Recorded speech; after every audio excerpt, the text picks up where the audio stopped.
strength and my trust. In you I live and move and have my being. You are my shelter, my peace, and my shield. You are my everything. You are worthy to be praised. You are my rock, my strength, and my trust.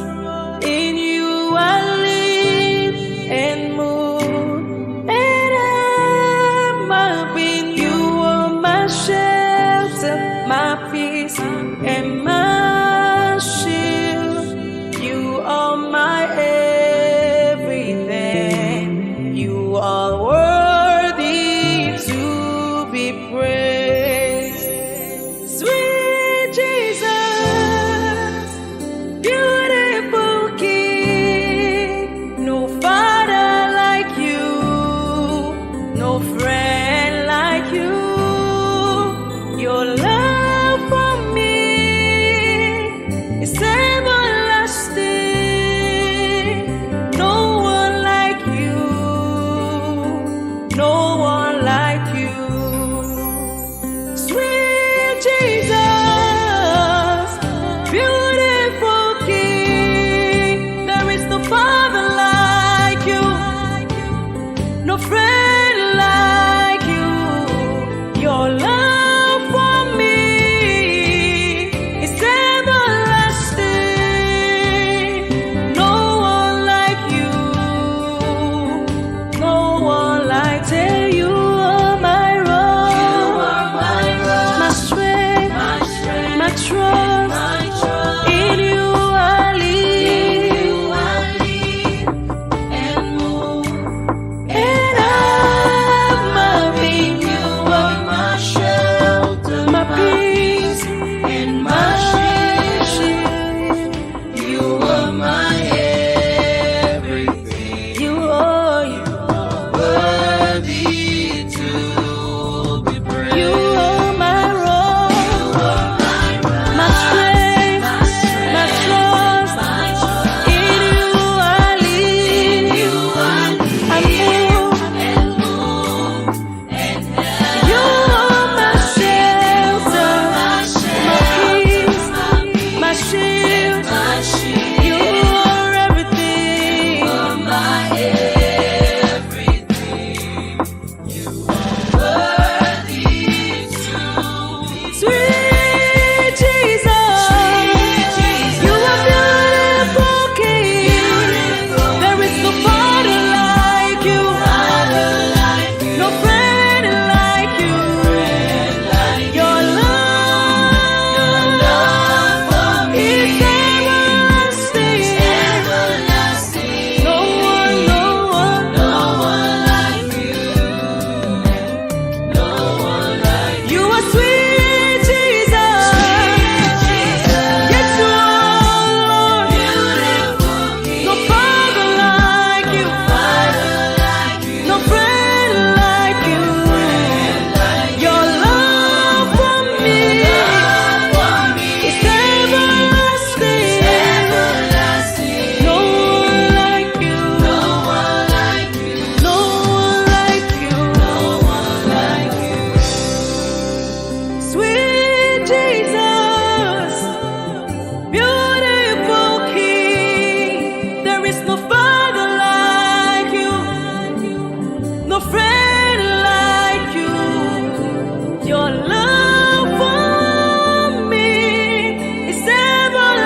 All right, so we are alive. It's a good time to be alive today. I mean, it's the day the Lord has made, and we rejoice and be glad in it. So I want to really thank everyone who has been up at this point in time. First off, I want to really apologize. We had to have started before now, and of course, we're trying to make sure that we sort out one or two things to be sure that everything is working fine before we come online. So again, I want to thank you for staying till this time. I want to thank you for coming online as well. So today we're going to be having a very, very wonderful topic of discussion. I mean, something that as a Christian you don't want to miss. And if you're a Muslim watching this program, this is something that you don't want to miss as well. We're going to be talking about a very sensitive topic of discussion, and that is from Quran. That's the topic of discussion now. From Muhammad to the Synoptic Quran. Okay, so from Muhammad to the Synoptic Qurans. Please take note of that, Synoptic Qurans. So it's not just one Quran. So we're talking about multiple Qurans. Now, one of the things you must have noticed for a while now is that we've been talking about the issue of the Quran for a while in the series that we've been having on the season Apologist Live. And that is for a reason, because we discovered that a lot of our audience, especially the Muslims, are actually asking questions, okay, concerning the issue of, the Quran. Some of them are not really very familiar with what we're talking about, and some of them don't also believe, in the evidences we've been bringing so far. So it's something new to them. It's fascinating to them. The issue of, Quran, the variation, the readings, all of those things is very new, and it's troubling to some of our Muslim friends. And we're not doing this because we just want to bring something out of the blues. No, we're doing it because of the love that we have for our Muslim friends.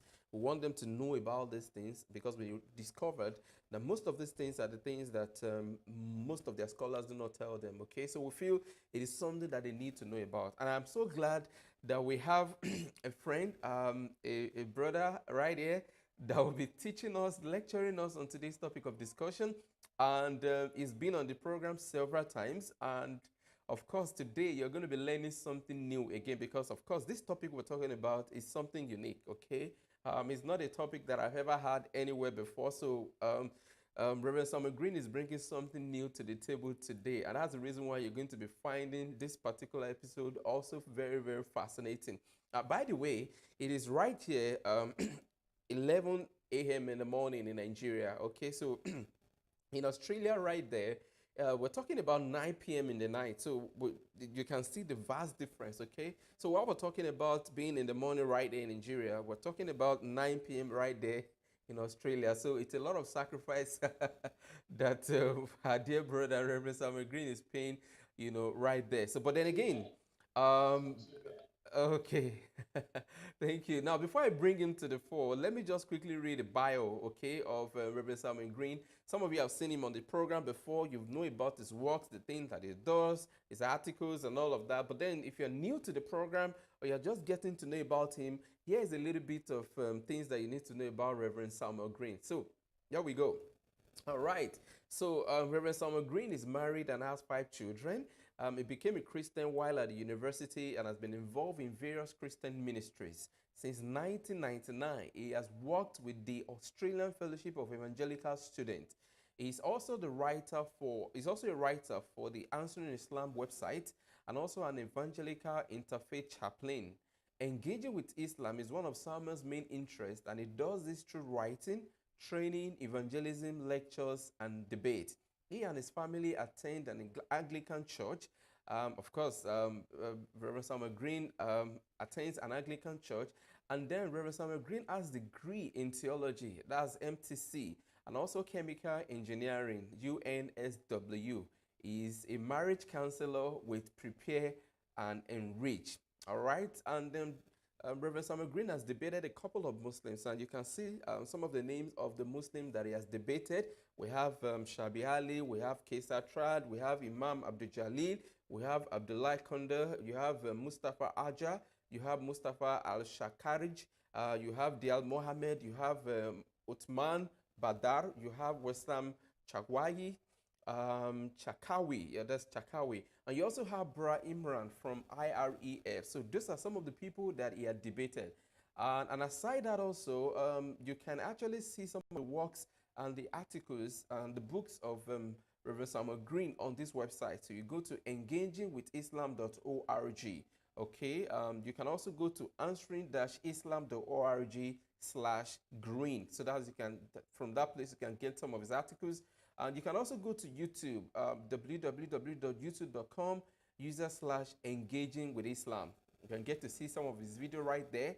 You can also go to www.reading-the-Quran.blogspot.com. So that's also a blog that it runs as well. So you can have a couple of things right there.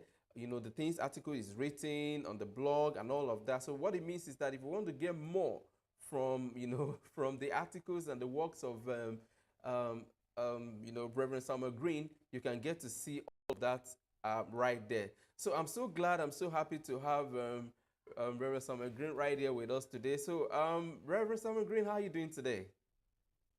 Well, thank you, and it's great to be with you. Awesome, awesome. So right now, I'm sorry your video is not on at the moment. Can't see your video, so that's the reason why I can't see you on the screen. You might want to check out your video at the moment. Can't see your video at the moment. I don't know why that is. Reverend Samuel. Okay, so. Okay, well, is it on now? It was on for me. Okay, so it's still not on yet. It's not on at the moment. Okay, well, I'm a little at a loss.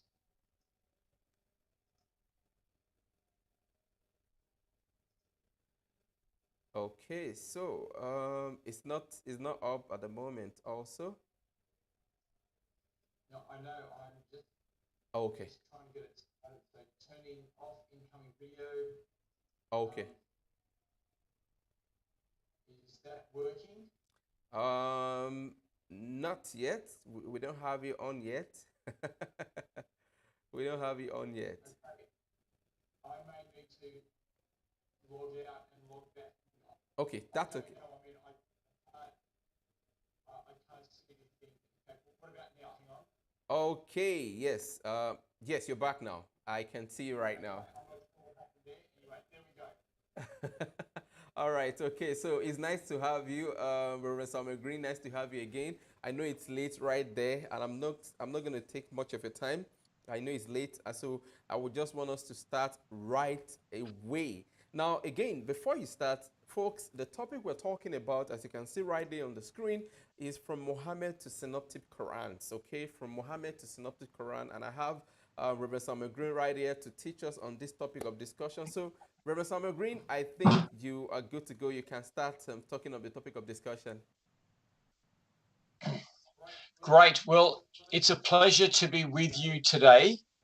And we are looking at an important subject because when Christians and Muslims talk, very often the Bible and the Quran come up.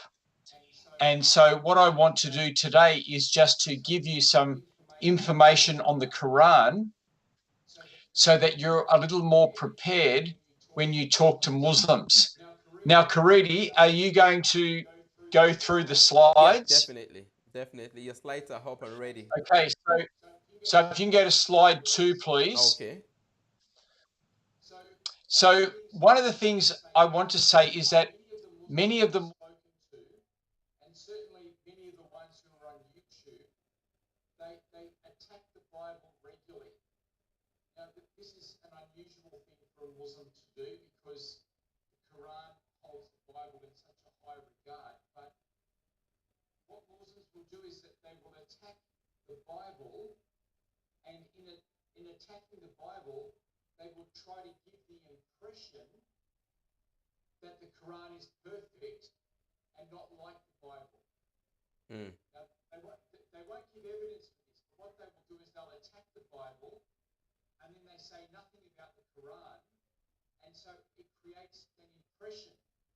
It creates a feeling that, they are attacking the Bible at this point.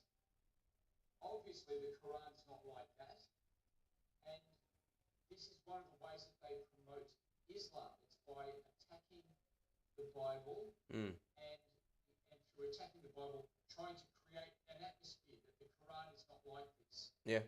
And so the first thing I want to say is when you talk to your Muslim friend, you need to say to them,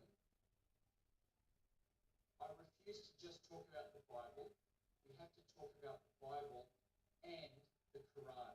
Awesome. Because what they like to do is just talk about the Bible and attack the Bible. I've even been on Muslim programs where they won't let you talk about the Quran. Or all they want to do is talk about the Bible, right? And that's because they really don't want any questions asked about the Quran. They just want to attack the Bible, and they think that by attacking the Bible, that makes Islam true. Now, what I want to do now is I want to give you the information on the Quran that you can talk to them about, because you need to say, I'm not just going to talk about the Bible. We need to be fair and look at both books. And you'll see at the bottom of this slide that I've got a booklet that you can download. And so I don't know if you can see my video. Yeah. Okay. It's a booklet that you can print out like this, and it's called The Preservation of the Quran. And you just print it out as pages, and it doesn't cost very much to get it printed out. And you could give that to a Muslim, and so that's what I'm going to take you through now. I'm going to take you through sort of half of that booklet and show you how to use it. Okay, great. In fact, I'm going to make sure Okay. that I print that as a booklet and give it to Christians and both Muslims. Thank you for that. Yes, you can do that. So let's go to slide 3. Yeah. Now, what I want to do now is just read out the types of things that Muslims say about the Quran. Okay, so I'm going to read these now. The text of the Quran is entirely reliable. It has been as it is, unaltered, unedited, not tampered with in any way since the time of its revelation. Or the next one, the Quran was memorized by Muhammad and then dictated to his companions and written down by scribes who cross-checked it during his lifetime.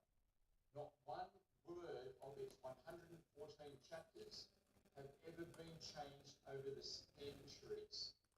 We can go to slide 4. Okay, yeah. Sorry, Reverend Summer, there's a little audio issue right here. I can hear your voice, but I'm not sure the audience can hear you. Can hear your voice. So I want to quickly check to see why that is. Actually, they can hear your voice when you are speaking, but sometimes when the slide is being shared, I discover that your voice does not come through. So I wanted to see why your voice wasn't coming through at that point in time. Okay, so I think we've gotten that now. Okay, great. So yes, please, you can. People been able to hear me. Okay, so I think it's okay right now. Yeah, I think we're good to go. So yes, I think we can get to hear you now. All right, you can continue, sir. Okay, go to slide 4, please. Okay. All right, so we're there. Okay. Can you hear me now? Yes, definitely. Can hear you. Yep. And okay. So again, this is what Muslims say about the Quran. The Quran is the only scripture which has been preserved in its exact original form, in its entire content, as it was revealed to the Prophet 1400 years ago, not a word added or removed. This is a historical fact beyond dispute.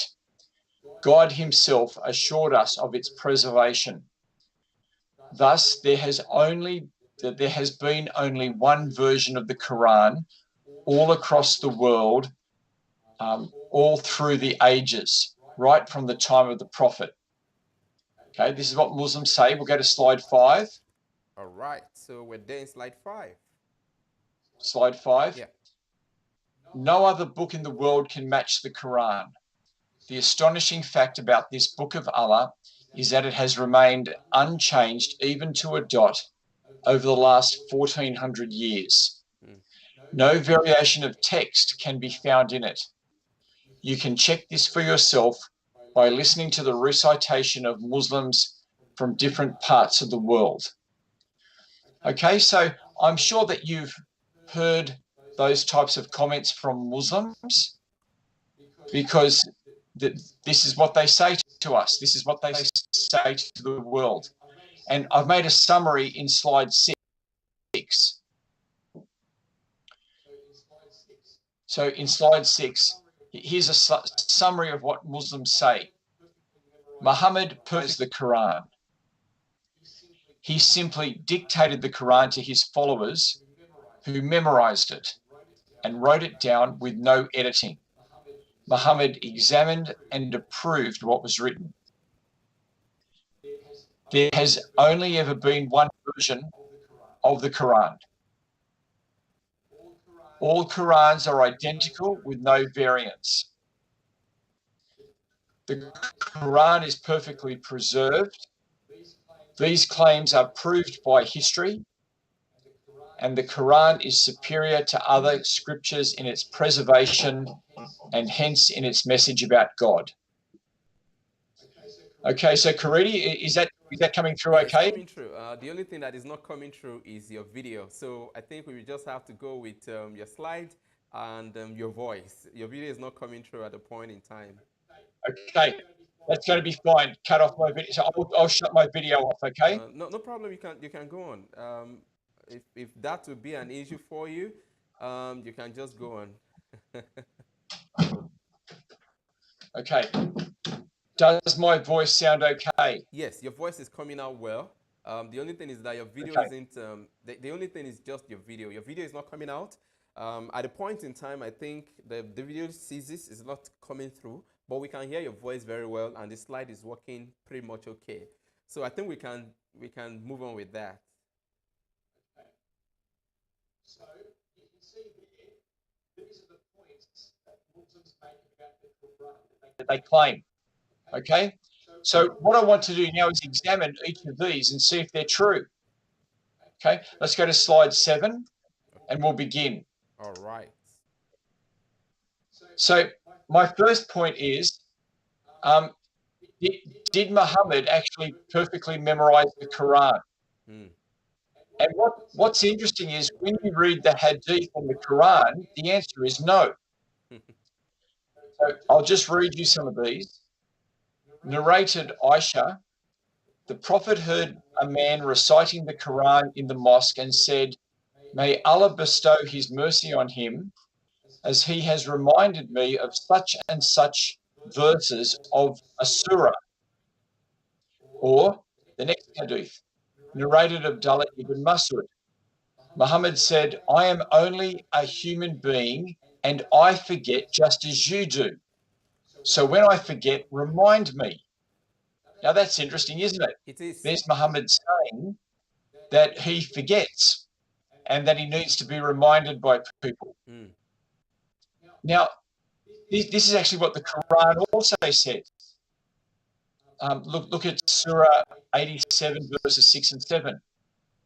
"We will make you recite, Muhammad, and you will not forget except what Allah should will." So it's not promising that Muhammad won't forget. It's actually promising he'll only forget what Allah wills him to forget. Exactly. Which is saying a different thing. Or look at Surah 2. "We do not abrogate a verse or cause it to be forgotten, except that we bring forth one better than it or similar to it." Okay, so you can see there that it's simply not true from the Quran or the Hadith that Muhammad memorized the Quran and didn't forget it. There was nothing special about his memory. That's okay. Yeah. Right, and this is just their books. Like this is the Quran and the Hadith. Okay. All right, we're there. Now, did Muhammad simply recite the Quran with no editing? Okay, so did he just simply say it and people wrote it down? Well, no. And again, this is what the Islamic sources show us. So I'll read out this hadith and then I'll read out a verse from the Quran to show this.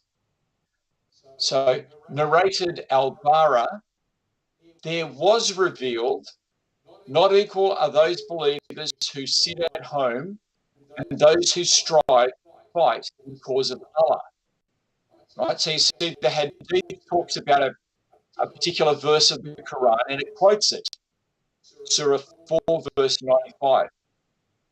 And then it says, the Prophet said, call Zayd for me and let him bring the writing board, the ink pot, and the spatula bone. That is the pen. Then he said, right, not equal are those believers who sit.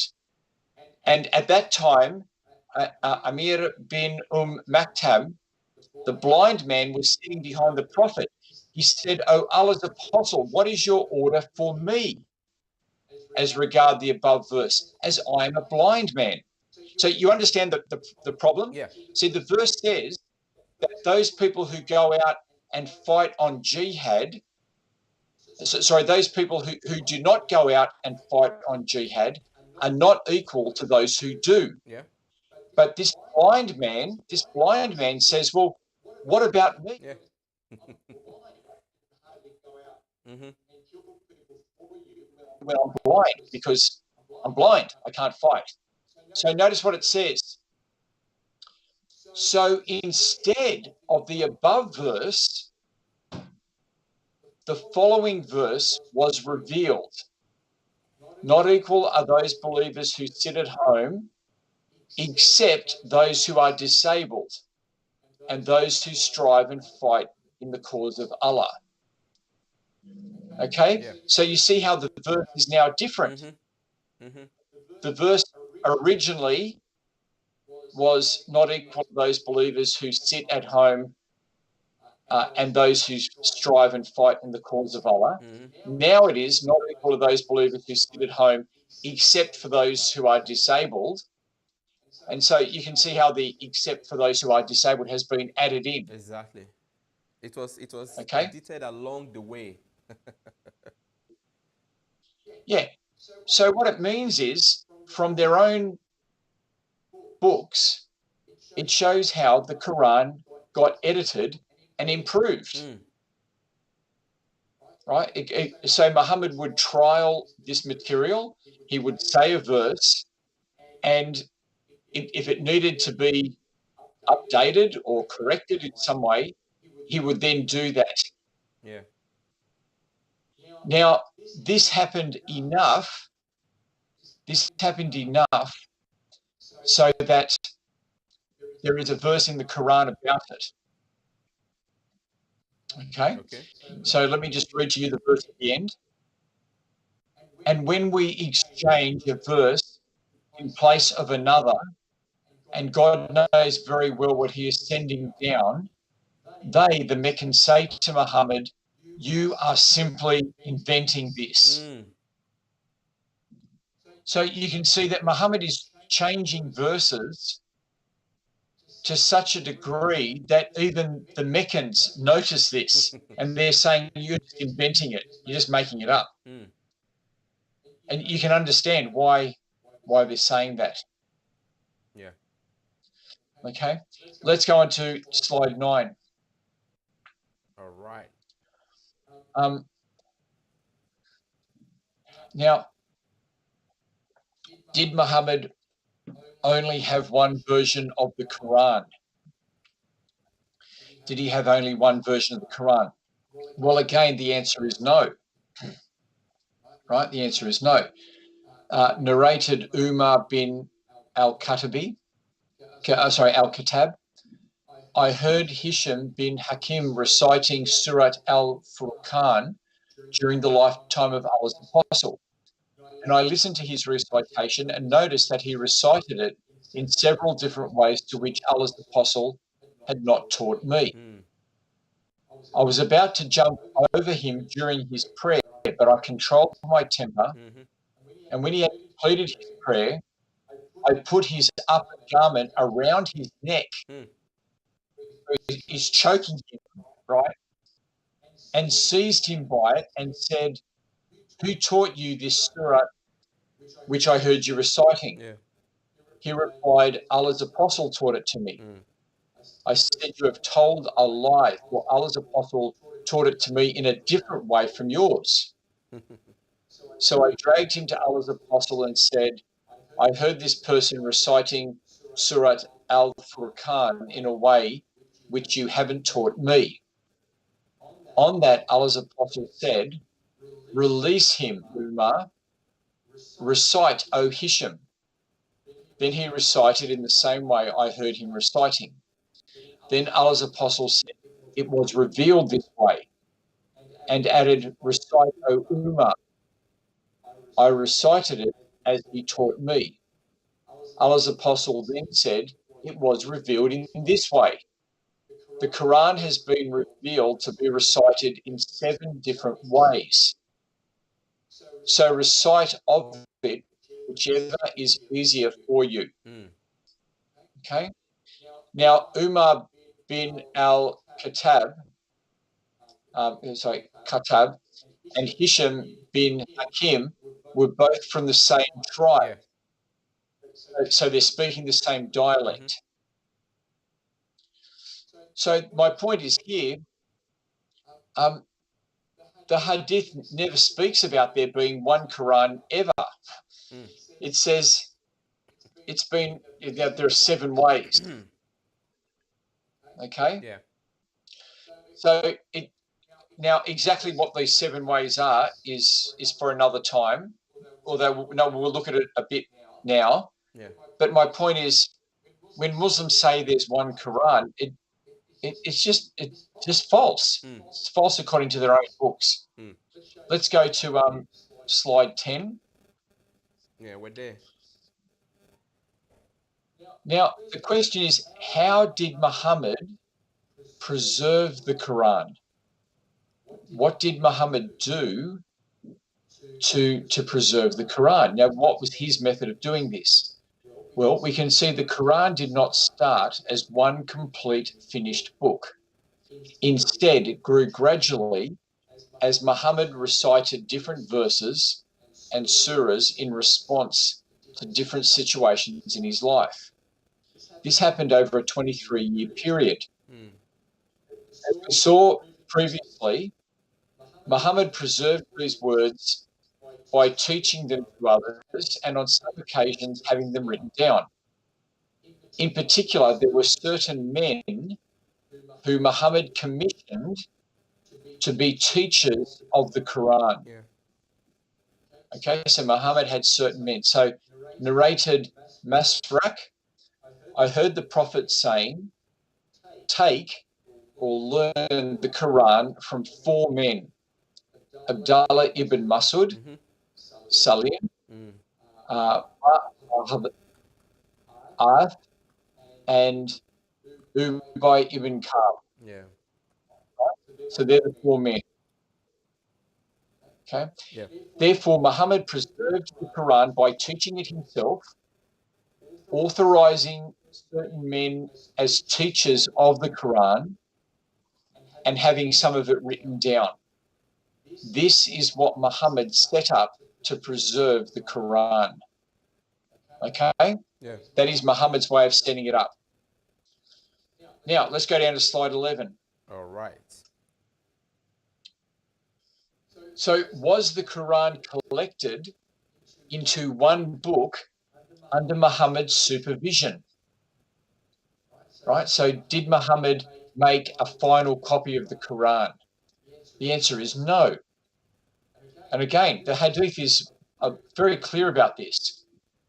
Narrated Zayd bin Thabit, "Therefore I, Umar, suggest that you, Abu Bakr, order that the Quran be collected." This is after Muhammad's death. Yeah. You order that the Quran be collected.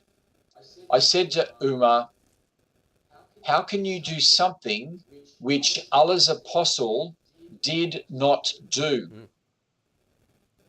Okay. Abu Bakr kept urging me to accept this idea until Allah opened my chest for what he had opened the chest of Abu Bakr and Umar.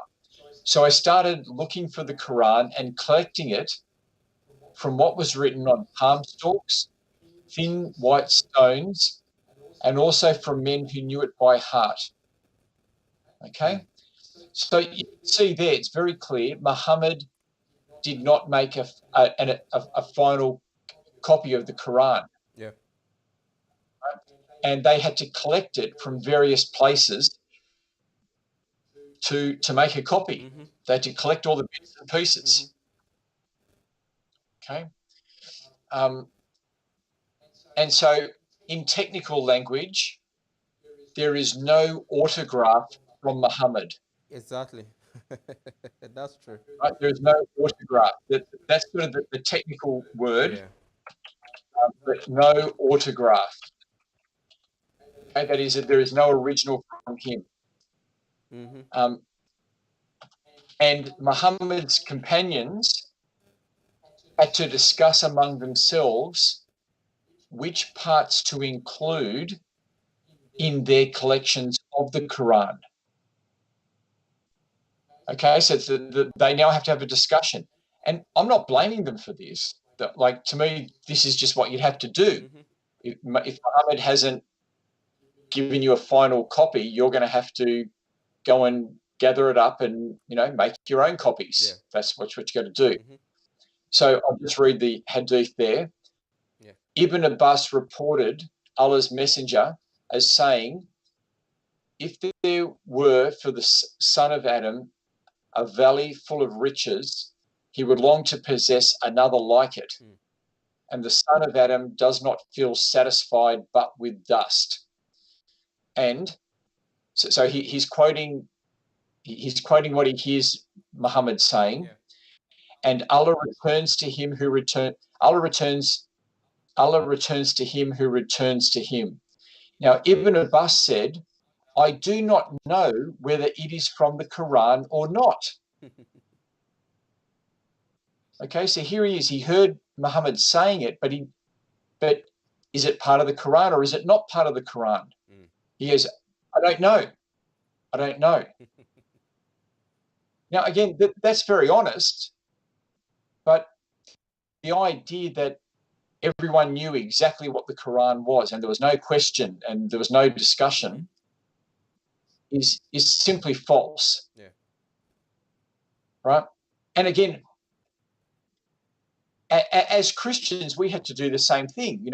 In the later centuries of Christianity, people had certain other books, and they said, is this genuine or is it not? And we had to do our own evaluating, and that's okay. That's part of the deal, Yeah. right? The problem with Muslims is they pretend that it didn't happen with the Quran, right? When it did happen with the Quran. Let's go down to slide 12. Yeah. Here are just some more examples of this. Narrated Zir bin Hubaysh, I met Ubay ibn Ka'b and said to him, Ibn Masud used to remove the verses of refuge from the Quran codices, saying both of them are not part of the Quran and do not include them in what is not part of it. Now, the verses of refuge are the chapters, surahs 113 and 114. Okay. And so this is saying that Abdullah ibn Masud, who Muhammad commissioned to teach the Quran, did not have the last two chapters of the Quran in his Quran, and he actually taught people to take them out. He said they're not part of the Quran. Right? Now, many of the passages of the Quran that were sent down were known by those who died on the day of Yamamah, but they were not known by those who survived. Yamamah was a battle. Right? It's saying that there were many parts of the Quran that were only known by people on that day and they're now dead. Right? and they were not known by people who survived them, nor were they written down. Nor had Abu Bakr, Umar, or Uthman at that time collected the Quran, nor were they found even with one person after them. Okay? So, you know, you can see that this collection is made because you have to make it, because it's getting lost. Exactly. Okay. Now, Abdullah bin Umar reportedly said, let none of you say, I have got the whole of the Quran. How does he know what all of it is? Much of the Quran is gone. Wow. Let him say instead, I have got what has survived. Okay, so you can see when you read the Muslim books, and these are not obscure books. Yeah. But, you know, these are not books that are just, you know, some heretical book. That these are the hadiths, and their main scholars. Yes. You can see the ideas they say to us are just exaggerating. So we'll go down to verse 14. Oh, verse 13 again. You can see there is no autograph from Muhammad. Yeah. There's no autograph. Yeah. Yeah. Muslims have to. It hasn't been collected. Muslims need to discuss what it is, and much of it's getting lost. Yeah. Okay, let's go to 14.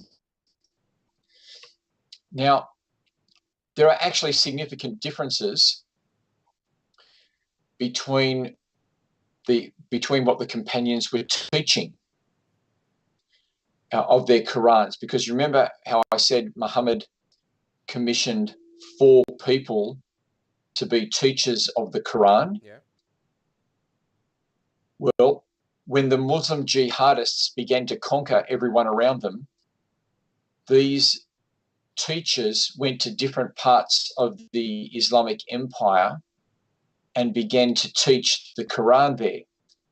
But they taught their own collections, and these were different collections. Okay? So all of Muhammad's companions are now starting to make their own collections. And they're similar, but they're different. Okay? Yeah. And they're teaching them to whole regions. So if you just look here on slide 14, Yeah. you can see the followers of Abdullah ibn Mas'ud. I won't read the whole thing, but we'll just look at the underlined part. Yeah. Of Abdullah ibn Mas'ud, they recited a particular verse as by the male and the female. But other Muslims were reading it as by him who created male and female. And so that's actually quite different. Yeah. In one of them, you're swearing, you're giving an oath by creation. You're swearing an oath from creation. In the second one, you're giving an oath by God, and so it's quite different. Yeah. And then have a look down here with Ubay ibn Ka'b. The Prophet is closer to the believers than their own selves, and he is the father of them. Yeah. And his wives are their mothers. Now that's Ubay ibn Ka'b's reading. Yeah. In the Qurans that we have today, it doesn't say that. It says the Prophet is closer to the believers than their own selves, and his wives are their mothers. And so that underlined section is not in the modern Quran. Yeah, it's not. There's no Quran that has it today. Yeah. Now, that's a significant difference between these different companions, because should Muslims see Muhammad as their father? There's a lot at stake there. That's a big deal. That's actually a big deal. It is. Is Muhammad your father, or is he not? It is. Okay. Right. It's a big deal. So we'll just keep going down. Now, so if you can go to slide 15. Okay. We're there. So just as several of the disciples of Jesus recorded the gospel, right, Matthew, Mark, Luke, and John, so too several of Muhammad's companions recorded the Quran, right? Yeah. And that is, in the early years of Islam, there were synoptic Qurans. Now, the word synoptic means the word optic. Optic means eye or to see with, and synoptic means to see together, to see things together, Yeah. see similarly. Yeah. Yeah. And you know how Matthew, Mark, and Luke are all quite similar in their view. They'll speak in a similar way. Well, that's what it was with these Qurans. So I'm not saying that these different Qurans were completely different or taught radically different things. No, they're like Matthew, Mark, and Luke. They're highly similar. They're highly similar. They're teaching the same things. However, they are different, right? They're different, even though they were similar, and many passages would be similar to each other.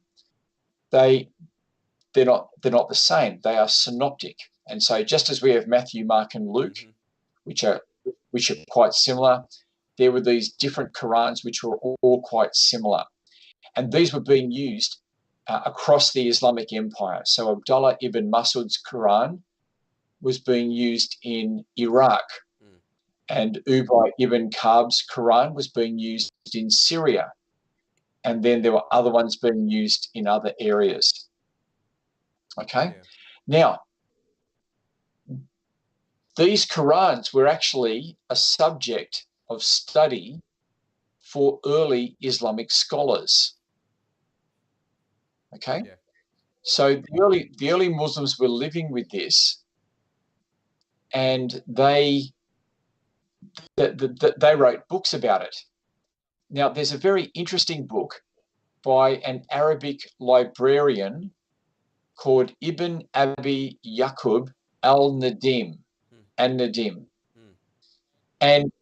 he is he wrote a famous catalogue of all the books in Arabic in the year 375 of the Islamic year. Okay. So it's an amazing book. If you ever get a chance to look at it, it's an amazing book because he surveys, he's a librarian. And so he makes a librarian's catalogue of every book he can find.